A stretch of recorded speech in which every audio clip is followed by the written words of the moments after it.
Salut les Dramavores et bienvenue pour cette nouvelle vidéo. Comme vous le savez, je pense, actuellement est en cours de diffusion le drama So I Married to an Anti-Fan. Et avant de me lancer dans ce drama, dès qu'il sera fini pour binge watcher, car l'un des rôles titres est tenu par Soyeon des Girl Generation, et je suis un grand fan des Girl Generation, donc tous les dramas où apparaissent une membre des Girl Generation, je le regarde. C'est pour ça que avant que je me lance dans ce drama, on va donc s'intéresser au film, sorti en 2016.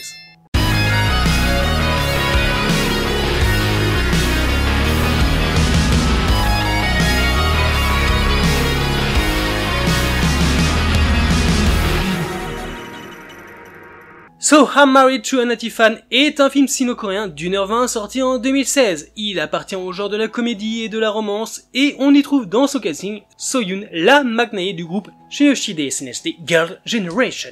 Le film nous raconte que suite à plusieurs erreurs impliquant la célébrité Honsun, la journaliste People Fang Miao est renvoyée.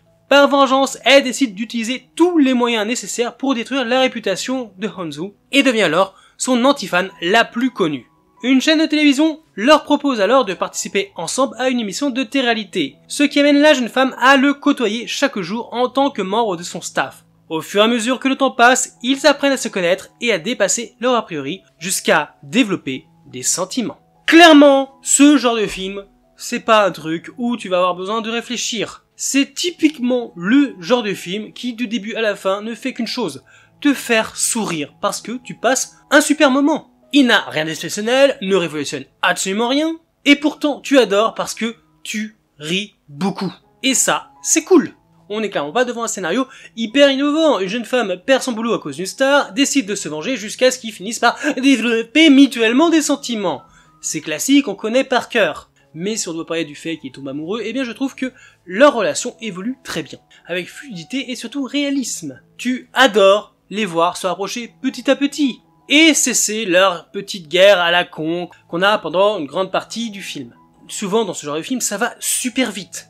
Mais ici t'as pas forcément ce sentiment, puisque ça se déroule normalement, je pense pas que le film aurait dû être plus long. C'est le rythme idéal, tout va bien, on n'a rien à reprocher à ce niveau-là. Et puis bon, on va le dire, il faut quand même un petit couple qui est bien assorti et qui fait craquer tout du long.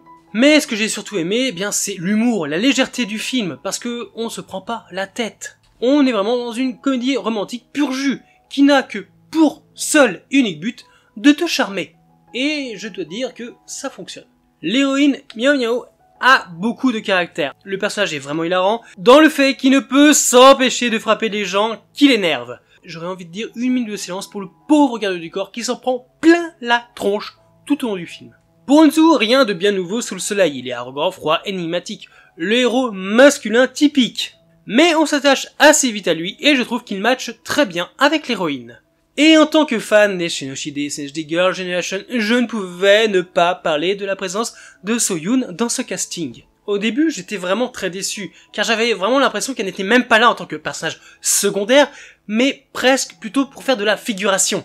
Aucune phrase pendant très longtemps, juste des apparitions, puis une petite phrase à un moment, jusqu'à ce qu'elle ait droit à 1 minute de temps-parole dans une scène perdue au fin fond de la fin du film. Alors oui, elle est juste magnifique à chacune de ses apparitions, mais laissez-la jouer! Heureusement que depuis 2016, elle nous a déjà montré toute l'étendue de son talent dans divers films et dramas pour notre plus grand plaisir, et le mien. Bon, malheureusement, la deuxième et dernière partie est full combo power of clichés et de quiproquos basiques qu'on connaît si bien, comme « Nous ne sommes pas du même monde !» L'éternel complot voué à l'échec du anti-héros, l'ex qui revient un peu faire chier, et bien sûr l'éternelle scène « Noyons notre chagrin dans l'alcool !» Voilà, du classique. Mais c'est un peu notre petit plaisir coupable, on aime voir ça, on va se l'avouer.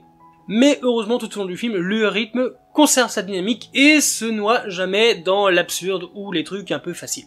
La fin est alors plutôt classique, mais finit intelligemment l'histoire, en étant très mignonne et satisfaisante, et je ne pense pas qu'on pouvait faire plus, qu'on pouvait faire mieux, qu'on pouvait s'attendre à autre chose. Donc perso, pour moi, impeccable. En bref, So I Married to an Anti-Fan est un film de comédie romantique qui tient toutes ses promesses liées au genre et sans quasi faux pas, tout en amusant et faisant passer un très bon moment, donc oui, moi perso, je recommande, c'est un bon petit film de soirée, c'est cool. Bien sûr, si vous ne l'avez pas vu. Maintenant, je suis juste hyper méga déjà ultra curieux de la version drama qui est actuellement en diffusion et qui devrait pas non plus se terminer dans très longtemps. Du coup, je pense que je la binge-watcherai cet été, enfin j'espère le plus rapidement possible, et je vous en ferai sans doute une vidéo. Et puis bon, comme je le disais au début, il y a la présence d'une Girl Generation, donc je ne peux pas passer à côté. En bref, j'ai hâte de le commencer. Mais toi, est-ce que tu as vu ce film? Oui, non, n'hésite pas à me le dire en commentaire pour qu'on en discute, et on se dit à bientôt pour une nouvelle vidéo. Bye les Dramavores!